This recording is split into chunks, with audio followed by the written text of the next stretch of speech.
solehah ni dia kena jadi bintan. Apa maksud bintan? Bintan itu perkataan bahasa Arab. Bintan ni maksudnya anak perempuan. Dia sikap dia ialah dia mesti jadi seperti anak perempuan. Sikap, bukan dia jadi anak perempuan. Seperti anak perempuan kepada suaminya ketika mana pergaulan. Jadi macam mana jadi anak perempuan ni?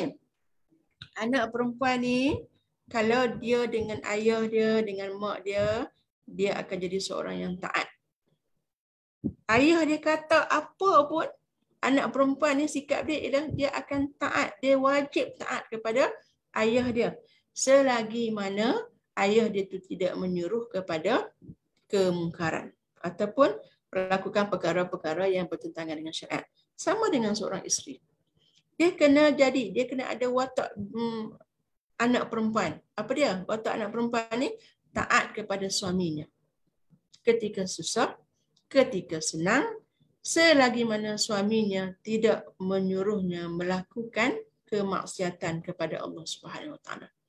Taat yang bersungguh-sungguh. Kadang-kadang kita taat juga di luar, tapi dalam hati tu tak senang kan? Tapi kita usaha supaya ada rasa kita taat. Kalau disuruh tu maknanya kita taat. Kita boleh ikut arahan yang diberikan oleh suami. Okey, itu yang pertama.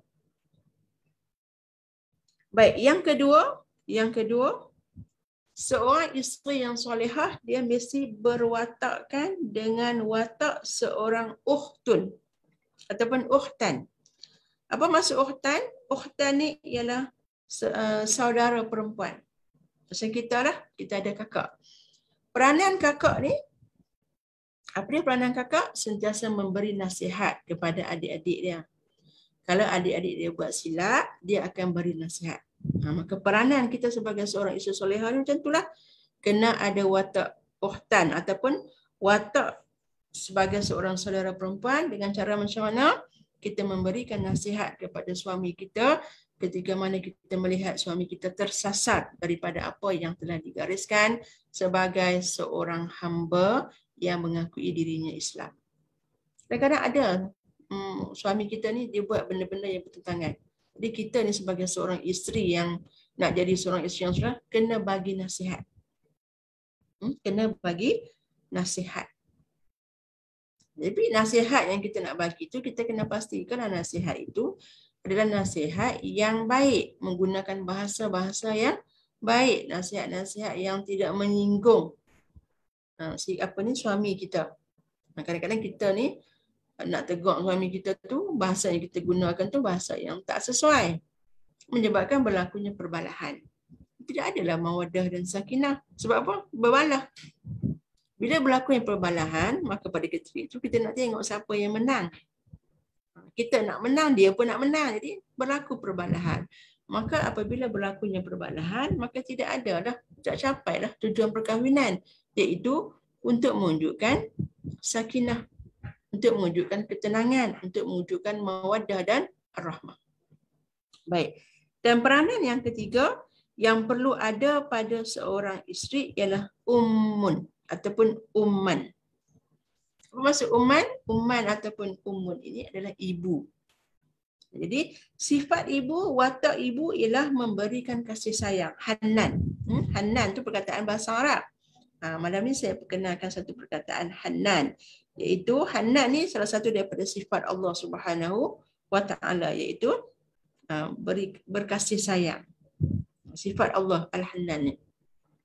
Baik, jadi watak seorang isteri solehah ni dia mestilah memberikan kasih sayang kepada suami dia. Supaya suami dia rasa bahawa dia dapat satu perlindungan dengan kelembutan yang ada pada seorang isteri. Kita lihat bagaimana ketika mana peristiwa Nabi SAW dapat diturunkan wahyu yang pertama di Gua Hira. Ketika mana Jibril alaihissalam suruh Rasulullah SAW membaca, Iqra ya Muhammad. Nabi kata, aku tak kerti membaca. Aku tidak boleh membaca.